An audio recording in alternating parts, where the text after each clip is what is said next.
The mountains swallowed sound at night. Not silence, exactly. Silence is peaceful. This wasn't. This was the kind of quiet that presses against your ears until you start imagining things that aren't there. Wind scraping against concrete, metal doors ticking as they cooled. Somewhere far away, a generator coughing like an old diesel engine. Raven Rock Auxiliary installation slept under a lid of black sky and frozen stars. Floodlights washed the base in a sick orange glow that made everyone look half dead. Chain-link fences stretched like spiderwebs, cameras rotated lazily. Guard towers stood like silhouettes against the ridge. From a distance, it looked calm, orderly, safe. Up close, it felt like a prison built for secrets, and secrets don't sleep well. Lieutenant Mara Keene did, or at least she used to. Tonight was the third night in a row she'd stayed past 0200. The admin building lights were off, except for her office. A single fluorescent tube buzzed overhead like an insect trapped in glass. Stacks of manifests surrounded her desk, crates, shipments, medical supplies, small arms components. Everything on this base moved through her spreadsheets first. Paper didn't lie. Paper told stories. And tonight, the story made her stomach twist. She adjusted her glasses and scrolled again. Same numbers, same gap. 6 pallets logged in, 4 pallets logged out. 2 missing, no signature, no justification, just gone. She rubbed her eyes. Maybe I'm tired, she whispered. But she already knew she wasn't. She'd triple-checked, then quadruple-checked, then started checking things from 3 weeks ago, because missing supplies weren't mistakes. Mistakes happen once. This was a pattern. Patterns mean intent. People on base called her the librarian. Not to her face, but she'd heard it. Too quiet, too neat, too soft-spoken. Not infantry, not special operations, just logistics, just paperwork, just the girl who filed forms while the real soldiers trained. She didn't argue, didn't defend herself, didn't need to, because logistics wins wars. Food, ammo, medicine, fuel. Without those, heroes don't last very long, and she knew something most people didn't. Wars weren't lost by bullets. They were lost by shortages, by small thefts, by people shaving a little off the top. Corruption doesn't explode, it leaks, quietly, until everything collapses. Her phone buzzed, her fiancé's message from earlier still unread. "Call me when you're home. Don't work so late," she typed back. Soon, she didn't send it, because she knew it wasn't true. Instead, she opened another manifest. Different unit, different warehouse, same problem. Missing equipment, small stuff. Easy to hide, but together, thousands of dollars. Maybe more. She leaned back in her chair, heart beating faster, because now it wasn't coincidence, it was theft. Organized, inside the base. Which meant one terrifying thing. It wasn't some random criminal, it was someone with clearance, someone who wore the same uniform she did, someone who saluted the same flag. That bothered her more than anything. She could handle enemies. Enemies were simple. This was betrayal, and betrayal is personal. Outside, the wind picked up, rattled the old window panes. For a second, she considered printing everything and walking it straight to internal affairs. Right now. But something stopped her. A feeling. The kind your brain whispers before your logic catches up. If this is big, if this is connected, then whoever's doing it is watching the logs too, watching her. She swallowed. Paranoia, maybe. But military bases don't run on maybe, they run on worst-case scenarios, so she copied the files onto an encrypted drive instead, slipped it into her breast pocket. Insurance. If anything happened, the truth wouldn't disappear with her computer. She didn't know why that thought crossed her mind, but once it did, it wouldn't leave. Across the base, in a separate barracks building, Chief Petty Officer Daniel Hayes stared at the ceiling, wide awake. Again. The digital clock read, "Oops 1-2. He hadn't slept more than 3 hours straight in 10 years. Didn't matter how soft the bed was, didn't matter how quiet the room got, his brain never shut off, it just waited. Waiting for the next call, next deployment, next door to kick in. His body still lived somewhere in Afghanistan, or Iraq, or places he wasn't allowed to name. Sleep felt like carelessness, and carelessness gets people killed. So he got up, pulled on boots, grabbed coffee from the machine that tasted like burnt rubber, stepped outside. Cold air hit his lungs. Good. Cold meant alert. Alert meant alive. Most people on base didn't know who he was. They just knew he was that Navy guy. No patches, no bragging, no stories. He liked it that way. Real operators didn't advertise. They blended in. Ghosts didn't wear name tags. He walked the perimeter without thinking. Habit. Checking shadows. Counting lights. Listening. Because something always felt off at night, like the world tilted slightly, like the base held its breath. He trusted that feeling more than orders. Intuition kept him alive longer than luck ever did. Back in the admin building, Mara finally shut down her computer. Too late. Again, she gathered the files into a manila folder, turned off the lights. The hallway felt longer than usual, echoing. Her boots sounded too loud. She laughed softly at herself. "You're being dramatic," she muttered. But her pulse didn't slow. Outside, the parking lot was almost empty. A few sedans. One maintenance truck, the night guard smoking near the gate. Normal, completely normal. She exhaled. See? Nothing's wrong. Just numbers on a spreadsheet, just your imagination. Then headlights appeared, from the far road. Too fast. Too smooth. Not a patrol route, not scheduled. Her stomach tightened again. The vehicle didn't slow at the checkpoint. Didn't stop for ID, just rolled through like it owned the place. Black SUV.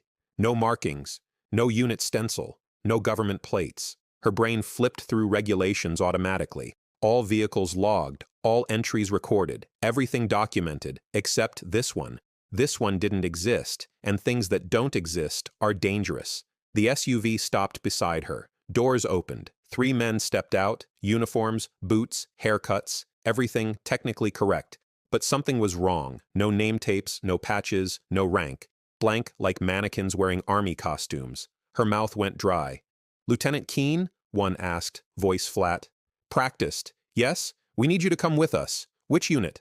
Silence. Her training kicked in. No identification, no authority. "I'll need orders in writing," she said calmly. The man smiled, but it wasn't friendly. It was irritated, like she'd complicated something simple.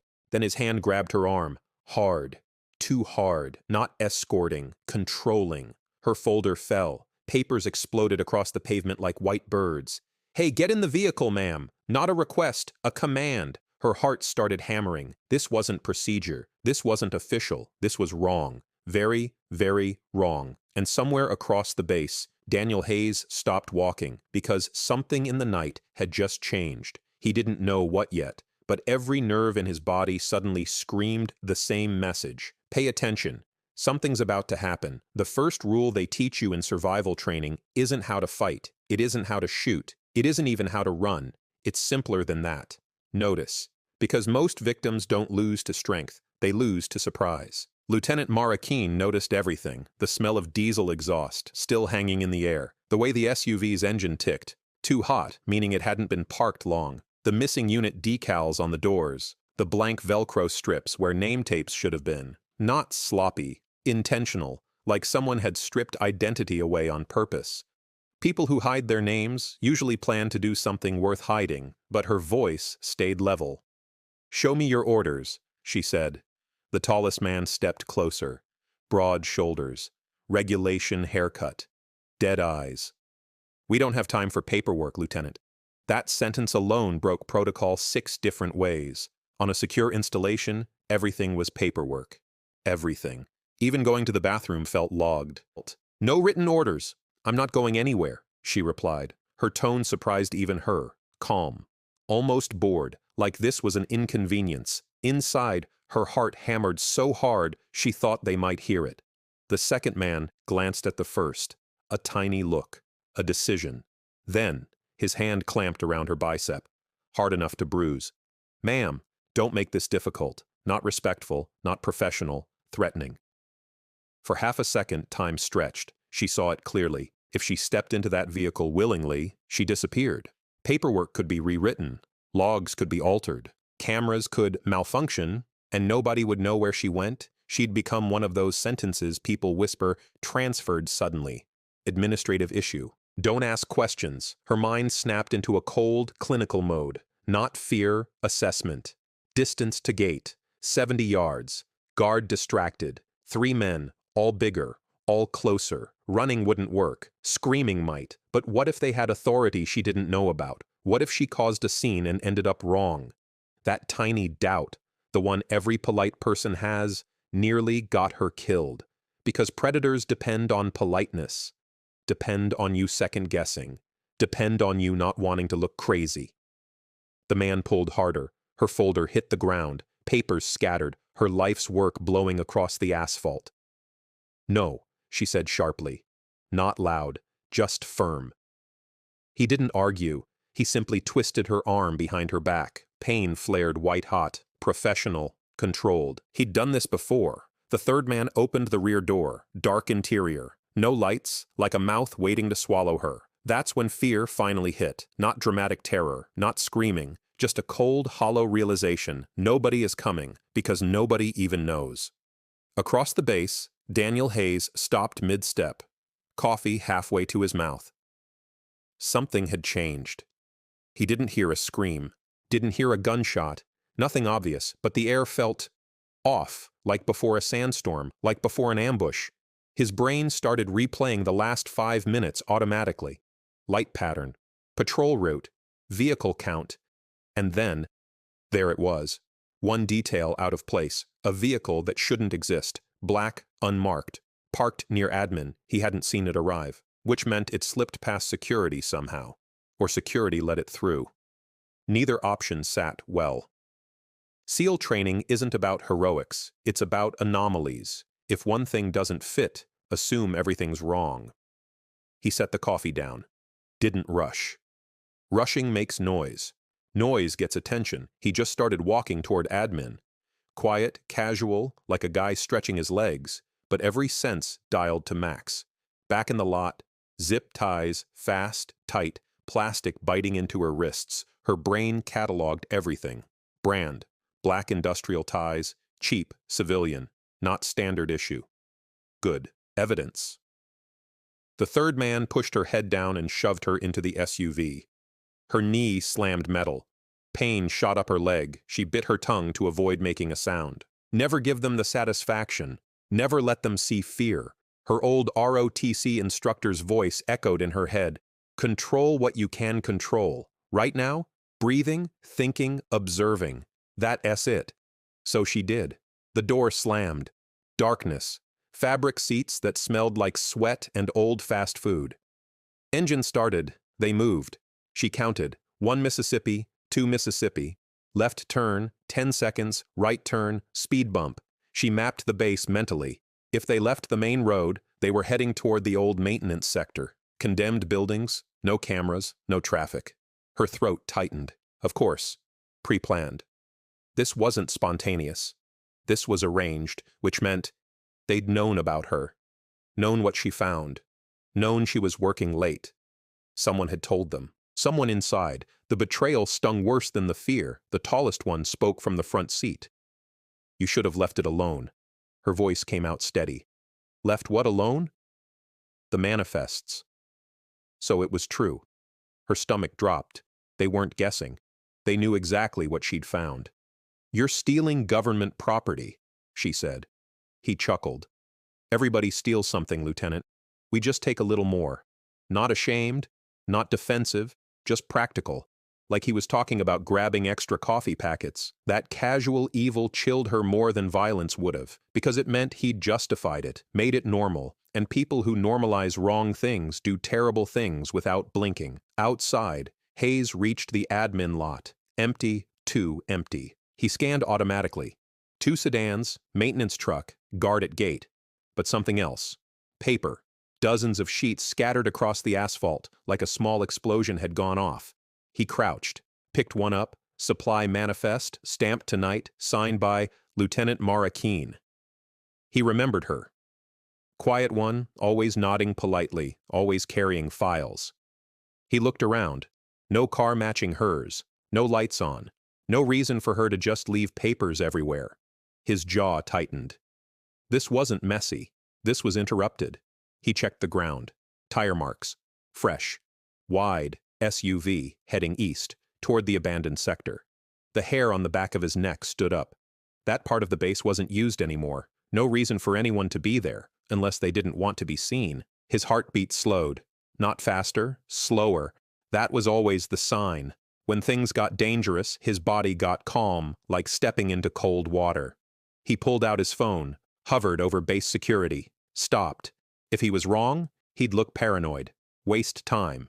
If he was right, calling first could spook whoever took her. They might panic, might hurt her. He didn't like unknown variables, so he chose the option he trusted most, himself. He slid the phone back into his pocket, started walking, then jogging, then moving like he used to overseas, low, quiet, fast, inside the SUV. They stopped. Her heart skipped. Too soon to leave base, which meant they were still inside the perimeter. Good. That meant witnesses, maybe. They dragged her out. Cold air hit. She recognized the smell. Dust, rust, old concrete, maintenance dorms. She'd seen them during inventory audits, condemned years ago. Now just empty shells. Perfect place to hide something, or someone. Her boots scraped gravel as they pulled her inside. No lights, only moonlight through cracked windows. Her pulse thundered, but her mind kept working. Count doors. Count steps. Remember, if you get out, you'll need this. If you don't, well, someone else might. They shoved her into a small room. Old metal cot, stained mattress. Nothing else. One man shut the door. Another stood guard. The tall one crouched in front of her, close enough she could smell chewing tobacco. "Where's the copy?" he asked. "What copy? Don't volunteer? Never volunteer." He sighed like a tired parent. "Don't play games. You backed up the files. Where are they?" So they didn't know. Relief flickered, tiny, but enough.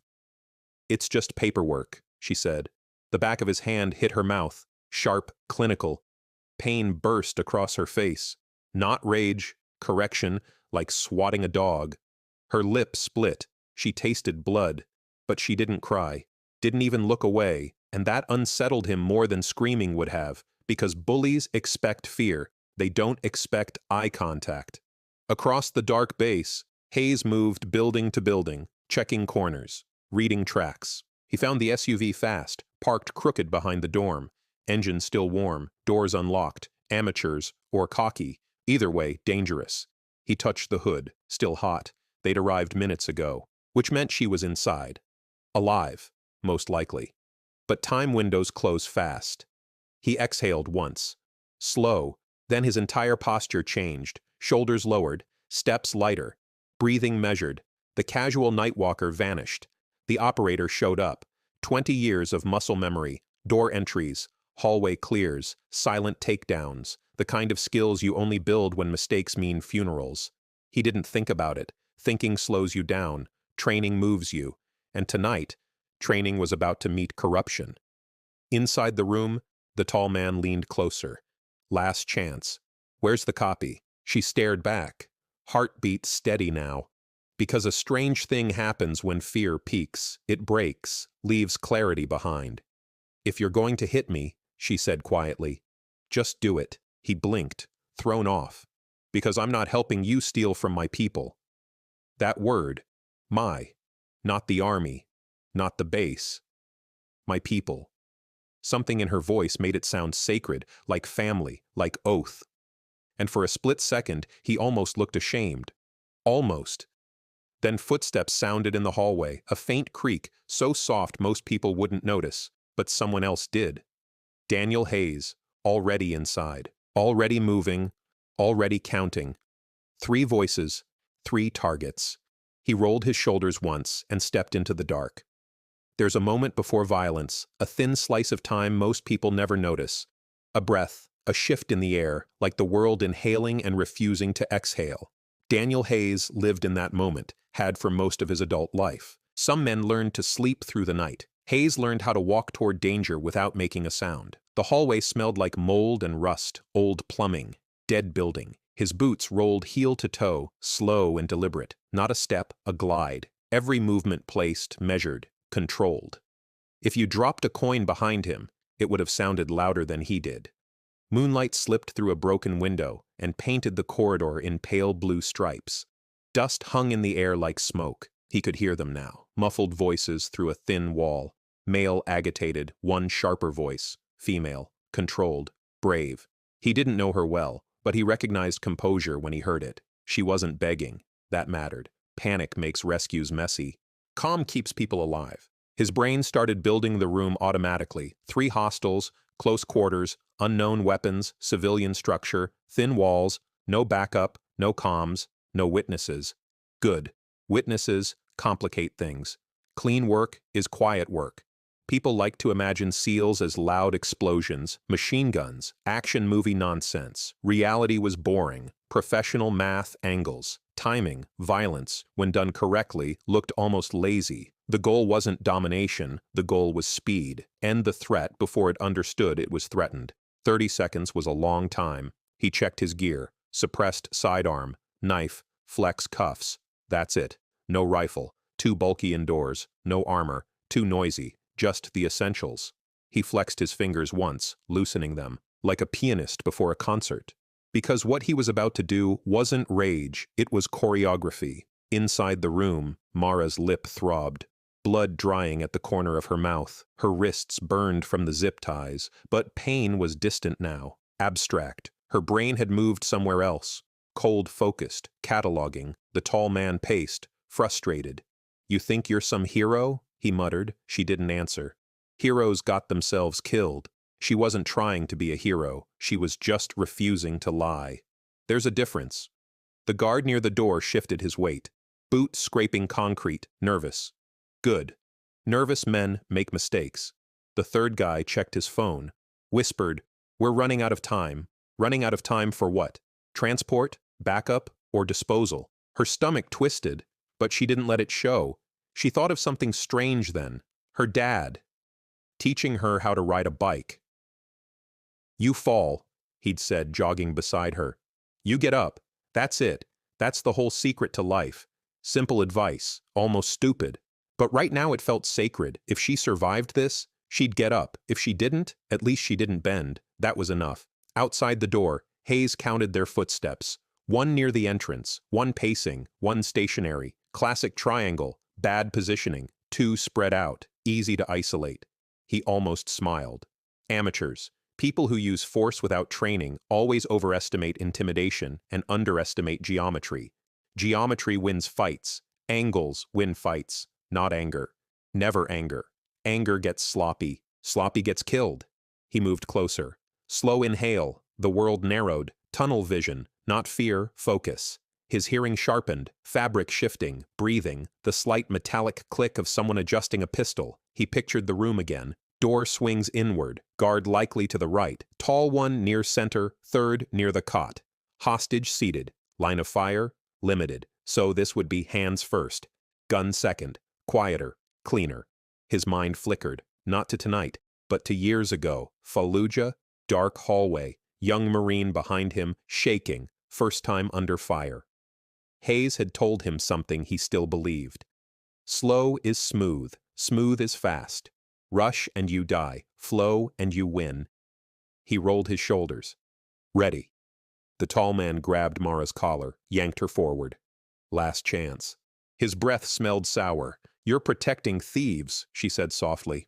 "No," he replied. "We're protecting ourselves." That sentence told her everything. Not ideology, not mission, just greed. Small men protecting small lives. And for some reason, that made her less afraid, because people like that weren't monsters. They were cowards, and cowards hesitate. A floorboard creaked in the hallway, barely audible, but the guard by the door frowned. "Did you hear?"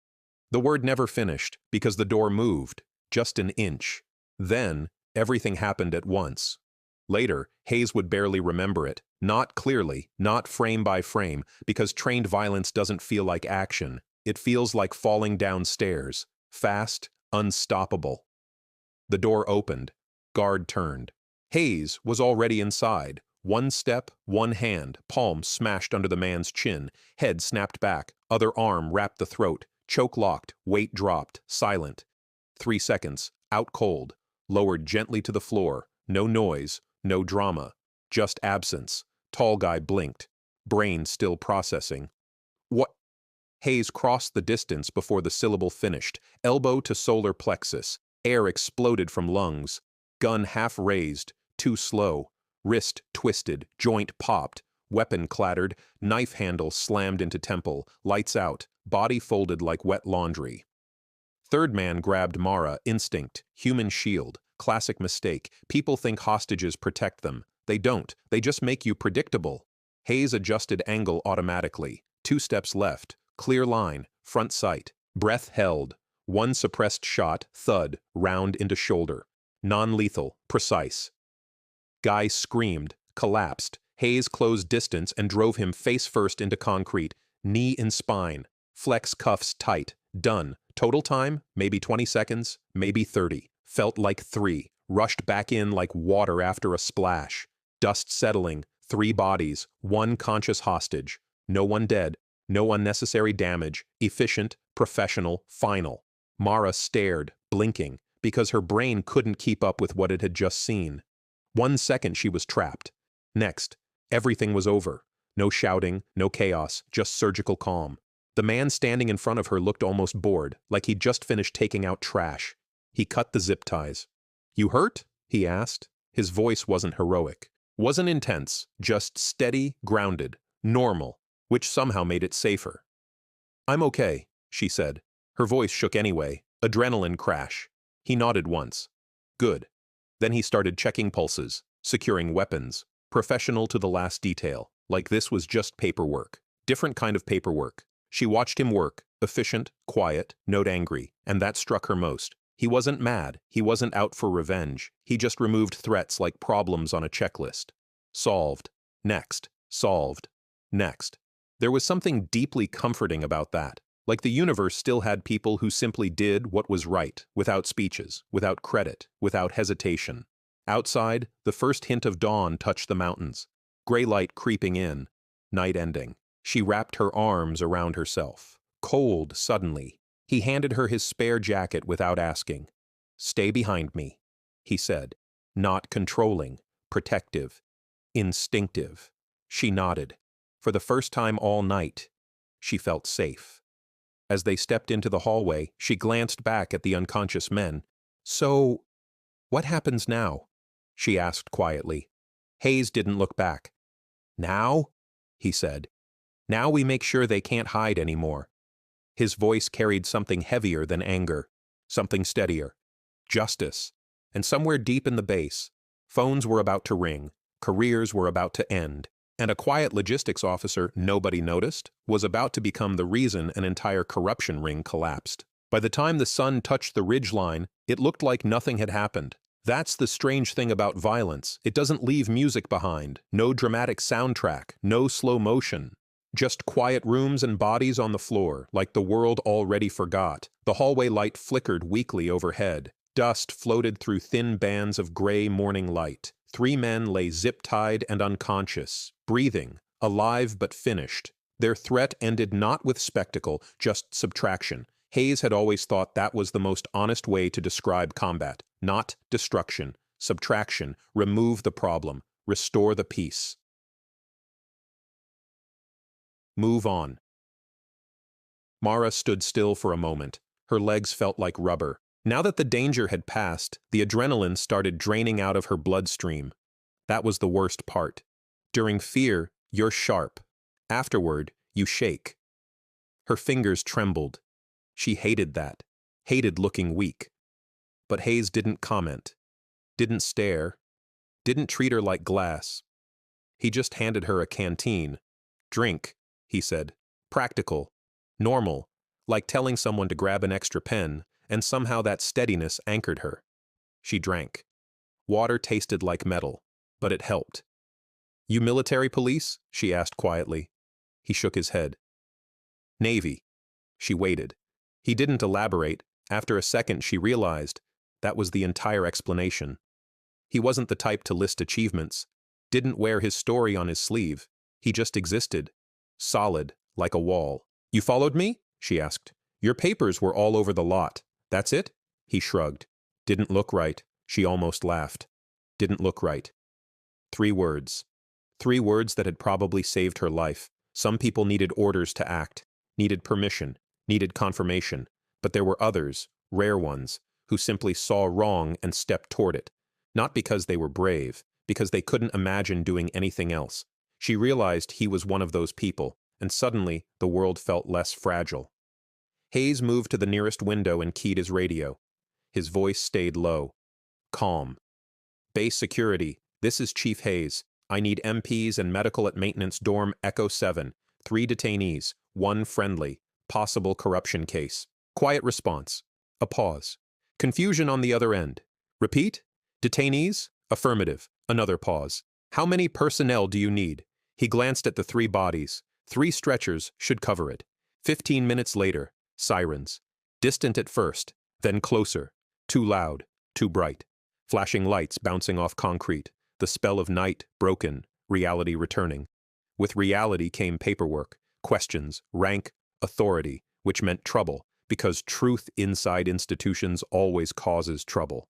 Military police flooded the building, weapons up, shouting commands that weren't necessary anymore. Then they saw Hayes, saw the room, saw the neatly secured detainees, and everything slowed. One MP lowered his rifle slightly. What the hell happened here? Hayes didn't look up. Attempted unlawful detention of an officer. I intervened. That was it. No embellishment, no story, just facts. Short, like a report. They checked the men, found unregistered weapons, found burner phones, found forged transfer orders. The evidence stacked up fast, too fast, like pulling a thread and watching the whole sweater unravel. One MP muttered, "Jesus," because everyone understood what this meant. This wasn't some drunk fight. This wasn't a misunderstanding. This was organized, planned. Inside the wire was sacred. That's what made it worse. You expect danger overseas. You don't expect it inside your own fence line. That's where people sleep. Call home. Trust each other. Corruption inside a base feels like mold inside your lungs. You don't see it until you're already choking. An hour later, NCIS arrived. Then CID. Then 2 black sedans nobody wore patches in. The kind of people who didn't introduce themselves. The kind who didn't smile. Internal investigators. The air got heavier. Officers stopped joking. Conversations got shorter. Doors started closing. Because when investigators show up, everyone suddenly wonders, what do they know?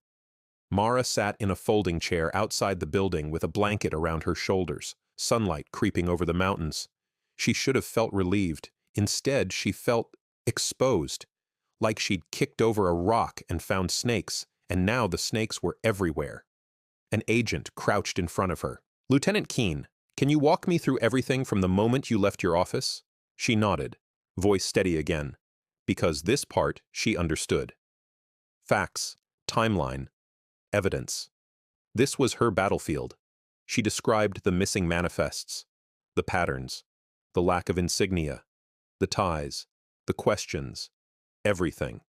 No drama, just truth. The agent's pen moved faster and faster across the lot. 2 colonels argued quietly near one of the sedans. Hayes didn't need to hear them to know the topic. Damage control. How far this thing reached. Because corruption like this, it never stops at 3 idiots with zip ties. There's always someone higher, someone signing forms, someone approving shipments, someone profiting, and those people didn't like sunlight. Sunlight ruined everything. One colonel finally approached Hayes. "Chief, you acted alone?" "Yes, sir." "You didn't notify base command?" "No, sir." A pause. The colonel studied him. "You understand that's irregular?" Hayes met his eyes. "Yes, sir." Another pause. Longer. Then the colonel exhaled slowly. "Good work." That was all. Because sometimes results speak louder than regulations. By mid-morning, the base buzzed like a kicked beehive, rumors everywhere. Illegal weapons, black market gear, an officer nearly abducted. People whispered Mara's name now. Same people who'd called her the librarian. Funny how quickly respect appears when bullets are involved. She didn't like it. Didn't want to be a story. She just wanted things to be right. Hayes found her sitting alone on the curb, watching investigators carry boxes of seized evidence out of the dorm. She looked smaller in daylight, more human, bruise forming along her jaw. "You holding up?" he asked. She nodded, then shook her head, then laughed softly. "I don't know." Fair answer. He sat beside her, both quiet, wind moving through the trees, helicopter thumping somewhere overhead, life continuing, because life always continues, even after your world almost ends. "Why'd you really follow me?" she asked after a while. He thought about it, then answered honestly. "Didn't feel right," she smiled. "That's not very scientific." "No," he said, "but it keeps you alive." They watched the sun climb higher, burning away the last of the night, and for the first time since this started, she felt something unexpected, not relief, not pride, something steadier, certainty, the kind you get when you realize good people still exist, quiet people, people who don't make speeches, people who just step forward when things go wrong. Maybe that was enough. Maybe that was what held everything together. By noon, full audit, full transparency, arrests pending, no cover-ups, no quiet transfers. For once, truth wasn't going to be buried, because sometimes it only takes one person refusing to look away, and one other person willing to walk into the dark, to break an entire system open. But Mara didn't know yet. This wasn't the end. Not quite, because corruption has roots, and roots fight back. Morning light makes everything look honest, too honest. There's nowhere for shadows to hide, no corners for lies. By 0900, Raven Rock didn't look like a military base anymore. It looked like a crime scene, black sedans, temporary command tents, agents in windbreakers carrying evidence boxes, clipboards, cameras, faces tight with quiet tension. Nobody laughed, nobody joked. Even the loud infantry guys spoke in low voices like they were in church, because something sacred had been cracked open. Trust, and trust, once broken, doesn't go back together clean. Mara stood outside the admin building with a styrofoam cup of coffee she hadn't touched. It had gone cold 20 minutes ago. She just kept holding it. Something solid, something normal. Her hands were still shaking a little. Not from fear anymore. From exhaustion. Adrenaline doesn't leave politely. It drains you like a battery. Her reflection in the window surprised her. Bruised lip, hair messy, eyes older, like she'd aged a year overnight. Maybe she had. Some nights do that. Inside, investigators occupied her office, her desk, her chair, her computer, the same place she'd quietly worked for 2 years without anyone noticing. Now it was the center of a federal investigation. Her spreadsheets were projected on the wall like evidence in a courtroom, every missing pallet circled in red, every discrepancy highlighted, every signature questioned.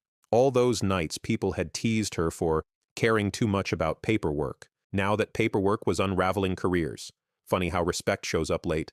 An NCIS agent approached her, mid-40s, tired eyes.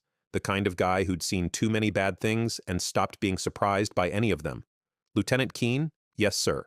I wanted you to know, your logs probably saved us months. Maybe years. This ring didn't start small." Her stomach tightened. How big? He glanced toward the tents, then back at her. Let's just say those 3 weren't the top of the ladder. Cold air slid down her spine. She'd suspected, but hearing it out loud was different. Corruption wasn't a crack, it was a foundation problem. By afternoon, the arrests started. No sirens, just doors opening and closing. Names called, badges removed, a supply sergeant, a civilian contractor, 2 warehouse supervisors, then someone bigger, a captain from procurement. That one spread fast. Because when officers start getting escorted out, everyone notices, everyone gets nervous. The base felt like a ship taking on water. Nobody sure how deep the leak went. Through it all, Hayes stayed invisible, the way he preferred. No interviews, no debrief theatrics, just a short statement. Facts only. Then back to routine like nothing happened. Gym.mess hall, perimeter walks. Like neutralizing 3 armed men and stopping an internal corruption ring was just another Tuesday. Because to him it was. Threat appears. Threat removed. Move on. Late afternoon. Mara found him behind the motor pool, sitting on an ammo crate, cleaning his sidearm. Slow, methodical like meditation. "You always do that yourself?" she asked. He nodded. "Trust my hands more than anyone else's." She sat on another crate. For a while they just listened to the wind rattle the hangar doors. It felt peaceful, strangely normal, like the storm had already passed. "Everyone keeps calling me brave," she said quietly. He didn't look up. "You don't like it?" She shook her head. I was terrified. Yeah, he said. That's what brave is. She blinked. What? Brave isn't not being scared. It's doing the right thing while you are. He snapped the slide back into place, metal clicking cleanly. Anyone who says they weren't scared is lying or stupid. She laughed softly. The first real laugh since last night. It felt good, like stretching a stiff muscle. You ever get used to it? She asked. To what? Walking into things that could kill you. He thought about that, longer than she expected. No, he said finally. You just stop letting fear make decisions for you. That stayed with her, not eliminating fear, just refusing to let it drive. Maybe that was adulthood. Maybe that was service. At sunset, the base commander called an assembly, everyone, infantry, support, medical cooks, mechanics, all standing together on the parade ground. The sky burned orange behind the mountains. The commander spoke plainly, no spin, no sugarcoating. There was corruption inside this installation. That is unacceptable. It was discovered because one officer paid attention and because another service member acted without hesitation. Murmurs, heads turning. She hated the attention. Hayes stared straight ahead like a statue. The strength of the military isn't weapons, the commander continued. It's character. When character fails, everything fails. When character holds, we survive anything. He paused, then added quietly, let this be a reminder. Integrity is doing the right thing when nobody's watching. The words hit her harder than anything else that day, because nobody had been watching. Not really. She could have ignored those numbers. Gone home early, pretended she didn't see. Nobody would have blamed her. Life would have been easier, safer. But wrong. And somehow wrong felt heavier than danger. Later that night, her office was quiet again. Back to normal, like nothing had happened. The fluorescent light buzzed, same desk, same chair, same spreadsheets, only difference? Everything felt sharper, more meaningful. She slipped the encrypted drive out of her pocket, the one she'd hidden the files on, set it on the desk. Looked at it for a long time. That tiny piece of plastic had nearly gotten her taken, nearly erased. But it had also protected the truth. Funny how small things carry big weight. She locked it in the safe, just in case. When she stepped outside, the air felt colder, cleaner, stars brighter. And for the first time in weeks, the base didn't feel like a prison. It felt like a place worth protecting because now, she knew, there were still people like Hayes here, people who stepped forward when things broke, people who didn't look away. Maybe that was enough. Maybe that was what kept everything from falling apart. She found him one last time near the gate. Coffee again, same burnt smell. You heading out tomorrow? She asked. Yeah. Another assignment? He shrugged. Always. She hesitated, then held out her hand. Thank you. For trusting your gut. He shook it once. Firm, simple. No, he said. Thank you for doing your job. That's all I did. He nodded. Exactly.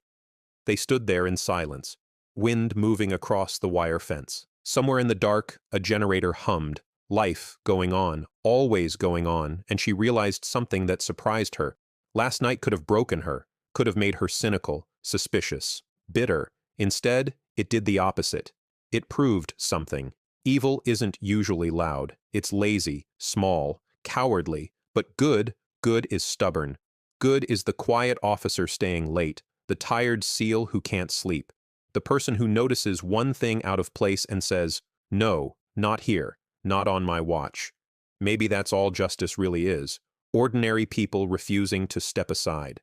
Courage isn't the absence of fear. It's choosing integrity when fear would be easier. Discipline isn't about strength. It's about doing the right thing when no one is clapping. And sometimes the people who save lives aren't the loudest ones. They're the quiet ones, the ones paying attention, the ones who simply say, something's wrong, and walk toward it every time.